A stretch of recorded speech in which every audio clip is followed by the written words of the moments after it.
کہ ہمارے جو 21-22 کے جو ہمارے NFC کے 15 ارب روپے تھے جو بقایا تھے ان کے پیچھے، انہوں نے کہا کہ میں ان کو تھوڑی سی تفصیل مختصراً دے دوں۔ 15 ارب روپے 21-22 کے ہمارے وفاقی حکومت کے مد میں ان کے پیچھے آتے تھے۔ انہوں نے ہمیں 31 جنوری کو 10 ارب روپے ریلیز کر کے دیے۔ پھر میں وہاں بیٹھا ہوا تھا، میں نے ان کو کہا کہ ہمارے NFC میں جو آپ نے کٹ لگایا ہوا ہے، NFC میں ہمارے ہر مہینے میں 2 قسط اگر آتے ہیں، اگر ہمارا 15 ارب روپے بنتے ہیں تو آپ لوگ 10 ارب بیچتے ہیں، اگر 10 ارب بنتے ہیں تو آپ 8 ارب بیچ جاتے ہیں۔ تو پہلے تو ہمارے وہ بقایا آپ پورے کر کے دے دیں جناب اسپیکر صاحب کہ ہمارے وہ جو تنخواہوں اور پینشن کے جو حالات ہیں اس کو کم از کم عمل کر سکے۔ پھر انہوں نے اگلے دن وہ بھی ہمیں بیچ دیے۔ لیکن میں آپ کو یہ بتانا چلوں کہ بلوچستان کی حالت یہی ہے کہ اگر اس مہینے میں بھی ہمارے وہ پیسے صحیح طریقے سے نہیں ملتے ہیں، ہماری قسطیں، ہمارے ڈیولپمنٹ سیکٹر جو ہے، ہمارے PSDP جو ہے وہ متاثر ہو رہی ہے۔ اور ابھی بھی ہمارے جتنے MPs ہیں، میں کوشش کرتا ہوں کہ جتنے بھی ہیں، چاہے وہ اپوزیشن میں ہے، تو اپوزیشن تو ہے ہی نہیں، لیکن ایک اپوزیشن کا نام ہے جو ہمارے گورنمنٹ کے ساتھ بیٹھی ہوئے CM کے ساتھ انہوں نے سپورٹ کی ہوئی ہے۔ میں کوشش کرتا ہوں کہ کسی کو شکایت نہ ملے، کیونکہ ہم سب کو وہ متوازی حق حاصل ہے، چاہے وہ منسٹر ہو چاہے وہ MP ہو۔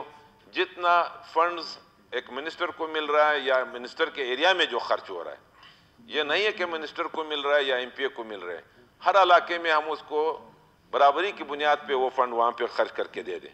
لیکن حالات یہ ہے کہ پورے ملک کے حالات خراب ہیں، ہم اتنے مقروض ہیں کہ اگر وہ جو ہم آپ کے اس کے اندر کی کہانی آپ کو بتا دیں، جناب اسپیکر صاحب، فینانس منسٹر صاحب یہ کہہ رہے ہیں کہ جی ہمارے IMF کے ساتھ مذاکرات شروع ہیں۔ میں نے کہا تو جب IMF کے ساتھ مذاکرات ہو رہی ہے تو کیا اس میں صوبے کی نمائندگی ہے یا نہیں؟ جی ہم کر لیں گے۔ کسی کو، نہ ہمارے PND منسٹر کو بلایا گیا ہے IMF کے ساتھ، نہ ہمارے فینانس کو بلایا گیا۔ حالانکہ فینانس تو بہت ضروری ہے، چلو ہمارے اگر منسٹر کو نہیں بلاتے جو ہمارے بیوروکریسی کے سیکریٹری کو تو ہونا چاہیے کہ جی بلوچستان کے حالات کے مطابق کیا کیا ہمیں قدم اٹھانا چاہیے، کیوں نہیں بلاتے ہیں؟ دوسرے صوبے بیٹھے ہوتے ہیں۔ اصل بات یہ ہے کہ ہماری جو قومی اسمبلی میں ہماری جو تعداد ہے وہ اتنے کم ہے کہ ہم کوئی ریزولوشن پاس نہیں کر سکتے، ہم کوئی قرارداد بھیج نہیں سکتے ہیں۔ اگر جس اسمبلی میں وہاں کی سیٹیں زیادہ اور وہ ایک آواز ہو جائے تو میں دیکھتا ہوں اس صوبے کا حق کیسے نہیں دے سکتے۔ سندھ اپنا حق لے جا رہے ہیں، پختونخوا اپنا حق لے جا رہے ہیں، پنجاب تو تقسیم ہی کرنے والا ہے، تو بلوچستان کو اس طرح کیوں رکھتے ہیں؟ یہی مسئلہ ہے کہ ہم ان سے یہی کہتے ہیں کہ بلوچستان میں کون سی چیز نہیں ہے؟ گیس یہاں سے نکل رہی ہے، ہمارے پورے منرلز یہاں سے نکل رہی ہے، آپ کا ریکارڈنگ سونا کاپر یہاں سے نکل رہا ہے، آپ پورا پاکستان کو بلوچستان سے چلاتے ہو اور پھر بلوچستان کے حقوق پہ سودا بازی بھی کرتے ہو اور پھر ہمارا حق ہمیں نہیں دیتے ہو۔ اس پہ ہم نے بہت بات کی، اس پہ ہم نے یہ بھی کہا کہ دیکھو اگر آپ PPL کے پیچھے ہمارے 50 ارب روپے بقایا ہے، ابھی 2016 سے ہمارا ایگریمنٹ نہیں ہوا ہے، تو ایگریمنٹ میں اگر بلوچستان حکومت کی کوئی غفلت ہے تو کوئی غفلت نہیں ہے، ہم اپنے حق کے لیے ہم نے وہ شرائط ڈالے ہیں کہ جی ہمیں وہ پورے کر کے دیے جائیں۔ ہم نے یہی کہا کہ ابھی بھی آپ جا کے سوئی میں کیا حالت ہے، لوگ کس طرح اس کو گیس مل رہی ہے، آپ نے سوئی کے مسئلے حل نہیں کیے، میرے جو بیٹا میں 15 کلومیٹر پہ جو ڈسٹرکٹ ہے ان کو گیس نہیں مل رہی ہے، اور آپ پورے پنجاب اور سندھ اور KP تک آپ نے گیس سپلائی دی اور پورے کارخانوں کو ان سے چلاتے ہیں، اور پھر ہمارے بقایا ہمیں نہیں دیتے۔ ٹھیک ہے، ہم کبھی کبھی جذباتی بات کرتے ہیں جناب اسپیکر صاحب، جذباتی بات یہی ہے کہ ہماری اگر یہاں اسمبلی کے ممبرز اکٹھے ہو جائے تو 2016 سے آپ کس بنیاد پہ، جب ایگریمنٹ سائن نہیں ہوتا ہے، آپ کس ایگریمنٹ کے تحت یہ سپلائی بلوچستان سے گیس کی سپلائی لیتے ہو؟ تو پھر تو غلط ہے۔ جب ایگریمنٹ ہوگا آپ سپلائی شروع کر لیں، ہمیں پیسے دے دو، لیکن ہمیں پیسے بھی نہیں دے دو اور گیس بھی لے جاتے ہو۔ اس بنیاد پہ بھی میں نے ان کو 10 دن کا ٹائم دیا تو انہوں نے مجھ سے 10 دن مانگے کہ جی ہمیں 10 دن دے دیں، ہم آپ کے PPL کے بقایا بھی دے دیں گے، لیکن آج تک اس پہ عمل درآمد نہیں ہوا۔ میں یہ کہتا ہوں کہ ہمارے بلوچستان میں جو بھی ہو سبسڈی دے رہا ہے، چاہے وہ گیس پہ بھی دینا چاہیے، صرف بجلی پہ نہیں دینا چاہیے۔ آپ کے گیس کی بل کتنا آتا ہے؟ میں آپ سے پوچھتا ہوں کہ گھر کا بل کتنا آتا ہے؟ 50,000 سے اوپر ہوگا۔ آپ کی بجلی کا بل کتنا آتا ہے؟ 50-60 ہزار سے اوپر ہوگا. جب ہم لوگ اس کو دیکھتے ہیں کہ غریب آدمی کا کیا حال ہوگا, وہ غریب آدمی کس طرح اس کو پے کرے گا. یہ جو 25-25 ہزار روپے پہ جو ان کو تنخواہیں ملتی ہے, نوکری کرتے ہیں, کیا وہ بجلی کا بل ادا کرے گا, کیا وہ گیس کا بل ادا کرے گا, کیا وہ آٹا جو ہے 15,000 بوری لے گا, کیا وہ دال لے سکتے ہیں؟ وہ دال تک بھی نہیں لے سکتے ہیں آج کل. یہ حالت ہے. ہم نے اپنے آپ کو اتنا مقروض بنایا ہوا ہے, اور میں یہ سوچتا ہوں کہ ہم اس سے کیسے جان چھڑائیں گے, اس سود سے ہم کیسے. یہ تو روز بروز بڑھ رہا ہے, روز بروز بڑھ رہا ہے.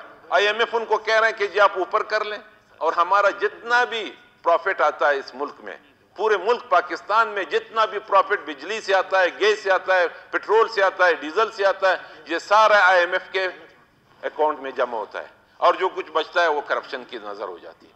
اس طرح کے حالات تو ملک نہیں بچا سکتے ہیں. بلوچستان کیا بچے گا؟ پورا پاکستان ڈیفالٹ ہو رہا ہے. پاکستان کی حالت کیا ہے آج کل؟ یہ سنبھال سکتے ہیں؟ کوئی بھی جب حکومت آتی ہے بڑی پارٹی کی, وہ جب چلی جاتی ہے, عمران خان صاحب چلے گئے, الزام آ گیا شہباز شریف صاحب پہ. کل شہباز شریف صاحب جب جائیں گے, دوسری حکومت آئے گی, وہ وزیر اعظم کہے گا جی یہ بقائے جات تو شہباز شریف صاحب کے. ہم کب تک ایک دوسرے پہ اس طرح الزامات لگاتے رہیں گے؟ بھائی مل بیٹھ کے اس ملک کا مسئلہ حل کر دو. ہر ایک بچہ مقروض ہے, اور ایسا مقروض نہیں, ہر ایک پہ لاکھوں لاکھوں روپے کا قرضہ ہے, اور سود پہ ایک ملک جب چل رہی ہے, اس سود سے وہ ملک کیسے بچے گا؟ آپ نے دیکھا ہے کہ آپ کے علاقے میں, آپ مستقل لے لو, آپ لورالائی لے لو, آپ سنجاوی لے لو, آپ قلعہ عبداللہ لے لو, یہاں پہ سود جو پیمنٹس ہوتی ہے, جب وہ سسٹم چلا, لوگوں نے اپنی جائیدادیں بیچی, لوگوں نے اپنی بیویوں کے زیورات بیچ کے اپنے آپ کو بچایا. اس طرح سود ناسور ہے اس ملک کے لیے. جب تک یہ ملک اس IMF سے, اس ورلڈ بینک کے قرضوں سے اپنے آپ کو نہیں بچا سکیں گے, یہ سلسلہ چلتا رہے گا اور ہم تباہی کی طرف جاتے رہیں گے. اور میں اس دوران یہ بات کروں گا کہ کم از کم بلوچستان کے جو حقوق ہے اس پہ کبھی بھی سودا بازی ہم نہیں کریں گے. میں ابھی بھی کہتا ہوں PPL OGDCL والوں کو کہ ہمارے بقائے جات دے دو, نہیں تو میں چیف منسٹر صاحب بھی خود, آپ نے ان کی پریس کانفرنس سنی, قدوس بزنجو صاحب, وہ یہی چاہتا ہے کہ یہ بلوچستان کے عوام کے مسائل حل ہو اور ترجیحی بنیادوں پہ حل ہو. ہمارے ساتھ کوآپریشن نہیں ہو رہا ہے, مرکز سے نہیں ہو رہا ہے, تو تب ہم کیا کریں گے؟ میں ابھی بھی یہ گزارش نہیں, ایک اپنے دوستوں سے یہ مطالبہ کر رہوں گا کہ جب ہمارے بقائے جات کوئی نہیں دیں گے تو تب ہم وہ چیز بھی ان کو نہیں دیں گے. تو تب دیکھتا ہوں کس طرح ہمارے بقائے جات یہاں پہ نہیں پہنچ سکتی ہے. جب وہ OGDCL کہتے ہیں ہم اپنے پیسے جو ہے ریکارڈنگ میں ہم نے لگا دیے, آپ ریکارڈنگ سے پروفٹ لے رہے ہو اور ہمارے پیسوں کی بنیاد پہ ہمارے پیسے وہاں پہ انویسٹ کر رہے ہو, تو ہمیں اپنا قرضہ کیوں نہیں دے رہے ہو؟ جیسے جوڈیشل کا میں نے کہا, میں ابھی بھی CM صاحب کو کہتا ہوں کہ مجھے 200 لیویز والے دے دو, میں اس سپلائی کو بند کرتا ہوں, دیکھتا ہوں میرا 50 ارب روپے کیسے یہاں پہ نہیں پہنچ سکتے. اگر 2 دن میں نہیں پہنچے میں ذمہ وار ہوں, اور ہماری PSDP اور ہمارے جو ہماری ڈیولپمنٹ سائڈ ہے وہ شروع ہو جائے گا, ورنہ یہ متاثر ہوگا. میں ابھی بھی کہہ رہا ہوں کم از کم تھوڑا سا مجھے فائنانس کا بھی پتا ہے کہ کس طرح ہم نے, ابھی آپ نے دیکھا کہ ہمارے لوکل گورنمنٹس کے دوست یہاں پہ بیٹھے ہوئے تھے, 15,000 روپے ان کی تنخواہ ہے, ان کو 15,000 نہیں مل رہے. ہمارے لیے تو یہ شرم کی بات ہے کہ ہم کسی مزدور کو, کسی غریب کو ان کو 15,000 تنخواہ ٹائم پہ نہ دیں. میں یہ وعدہ کرتا ہوں کہ جب تک یہاں پہ پیسے ہوں گے, میں ان لوگوں کے کم از کم فائنانس سے ان کے تنخواہوں کو جو ہے میں نہیں روکوں گا. اور کم از کم اپنے دوستوں سے یہ بھی اپیل کروں گا کہ ہمارے پروجیکٹس, جو ہمارے جو ڈیولپمنٹ سائڈ ہے, اس کے لیے ہمیں اکٹھے ہو کے اسلام آباد جانا ہوگا. اگر ہماری یہ جو بقائے جات نہیں ملتے ہیں, اور اس شرط پہ اگر ان کے پاس کوئی ایسی سالڈ کوئی بات ہے تو فائنانس کو بٹھائے. ہمیں کیوں نہیں بٹھاتے؟ ہمیں IMF کے ساتھ کیوں نہیں بٹھاتے؟ ہمیں ورلڈ بینک کے ساتھ کیوں نہیں بٹھاتے؟ ہمیں ایشین بینک کے ساتھ کیوں نہیں بٹھاتے ہیں؟ ہمیں پتہ ہے کہ ہمیں کیا کرنا چاہیے. پنجاب حکومت اپنا جو ہے ایگریمنٹ, اپنا لون ڈائریکٹ لے سکتا ہے, تو کیا بلوچستان حکومت نہیں لے سکتی ہے؟ میں اپنے آپ کا کم از کم IMF کے ساتھ نہیں, ورلڈ بینک کے ساتھ تو میں ڈائریکٹ اپنا کمٹمنٹ کر سکتا ہوں, اپنا ایگریمنٹ کر سکتا ہوں کہ جو لون, جو ڈونرز کنٹریز, جو ہمارے سیلاب کے مد میں پیسے آئے, آپ کو پتہ ہے کتنے ملے؟ 1 روپے بھی ہمیں نہیں ملا. کدھر خرچ ہوا؟ ہم تو ہمیں اتنا تک بھی نہیں بتاتے ہیں کہ جی آپ کو سعودیہ نے کتنا دیا, آپ کو ترکیہ نے کتنا دیا, آپ نے جرمنی نے کتنے دیے. ملین ایرو انہوں نے آپ کو دیے, فیڈرل کو دیے. میں نے جرمنی ایمبیسیڈر سے بات کی, میں نے کہا جب بھی آپ نے کو مدد کرنی ہے, میں یہ نہیں کہتا ہوں میں ایک مضبوط پاکستان, لیکن کم از کم وہ مضبوط بلوچستان ہوگا تو تب مضبوط پاکستان بنے گا. جب اکائیاں مضبوط ہوگی تو تب پاکستان مضبوط ہوگا. ہمارے سائل وسائل پہ جب تک اختیار نہیں ملے گا تو نہیں ہو سکتا ہے فیڈریشن مضبوط. ہم نے صوبوں کو مضبوط کر کے فیڈریشن کو مضبوط کر سکتے ہیں. ہمارے گوادر میں کیا ہو رہا ہے ہمیں پتہ نہیں ہے. ہمارے ریکارڈنگ میں اتنا کہہ دوں کہ ریکارڈنگ پہ جو ہوا ہے, میں کم از کم اتنا کہہ سکتا ہوں کہ وزیر اعلیٰ نے جو کیا ہے قدوس صاحب سے, زنجو صاحب نے, اس میں ہم نے سب بیٹھے ہوئے تھے, چاہے وہ اپوزیشن تھی چاہے وہ گورنمنٹ تھی. کم از کم ان کو پڑھنا چاہیے کہ وہ کون سا ایگریمنٹ ہوا ہے ان کے ساتھ. میں سمجھتا ہوں کہ وہ ایگریمنٹ یہاں تک کچھ بہتر ہوا ہے جو پچھلے حکومتوں کے مقابلے میں. ابھی کوئی ایک ریکارڈنگ کا اگر صحیح ہوا ہے تو اس کو سٹڈی کر کے, اگر اس میں پھر بھی غلطیاں ہیں, اس میں پھر بھی کوئی کمی بیشی ہے, تو ہم کیبنٹ بیٹھ کے, اسمبلی بیٹھ کے اس کو پھر بھی چینج کر سکتے ہیں. کوئی ایسا خدا نہ خواستہ ہمارا قرآن شریف کا لفظ نہیں ہے کہ ہم اس کو چینج نہیں کر سکتے. یہ ہر وقت آپ ایکٹ بھی چینج کر سکتے ہو, آپ ایگریمنٹ بھی چینج کر سکتے ہو, اگر وہ صوبے کے عوام کی بہتری کے لیے نہ ہو, اگر وہ ہمارے یہاں کا اسمبلی کی بہتری کے لیے نہ ہو, ہم اس کو کر سکتے ہیں. تو اس میں آپ کو اتنا کہہ دوں کہ ہم نے ابھی تک اتنا کر دیا کہ انشاءاللہ ہماری یہ مہینہ بھی صحیح چلے گا. اور میں بھی یہ بھی کہہ دوں کہ فیڈرل حکومت نے ہمارے ساتھ وعدہ کیا ہوا ہے کہ ہم آپ کے باقاعدات بھی دیں گے, اور ان کو میں نے یہ بھی کہا کہ این ایف سی کے حوالے سے ہمارا جو 18ویں ترمیم کے تحت ہمیں جو اختیارات حاصل ہے اور ہمارا حصہ جو ہوتا ہے, جناب اسپیکر صاحب 3 صوبوں میں آپ کٹ لگا سکتے ہو, آپ کمی بیشی کر سکتے ہو. واحد بلوچستان صوبہ کو 18ویں ترمیم میں یہ ان کو حق دیا گیا ہے کہ ان کے حصے کو آپ نہ کٹ سکتے ہو نہ کم کر سکتے ہو. وہ پروٹیکٹڈ ہے, اور وہ پروٹیکٹڈ اماؤنٹ کے ساتھ کبھی کبھی ہمارے حصے میں یہ لوگ کٹ لگاتے ہیں. میں نے کہا یہ کٹ لگ ہی نہیں سکتا, یہ آئینی طور پہ نہیں لگ سکتا ہے. ہمیں یہ پتہ ہونا چاہیے کہ ہم آئین کے تحت اپنا مطالبہ, اپنا حق مانگتے ہیں, اور اس حق کے لیے جدت تک بھی جانا ہوگا ہم جا سکتے ہیں. اور اس بنیاد پہ میں آخر میں یہ کہوں گا اپنے تمام یہاں پہ بہن بھائیوں سے, ہمارے جو معزز اراکین ہیں, کہ انشاءاللہ بلوچستان اتنا کمزور نہیں ہے, نہ بلوچستان میں رہنے والے پشتون, بلوچ, ہزارہ, سیٹلر اتنے کمزور ہے کہ وہ اپنے حق نہیں لے سکتے. اور یہی محرومیاں ہمیشہ رہتی ہے, اور اس محرومیوں کو دور کرنے کے لیے وفاق سے یہی مطالبہ کرتا ہوں کہ وہ بلوچستان کو فوکس کر لیں.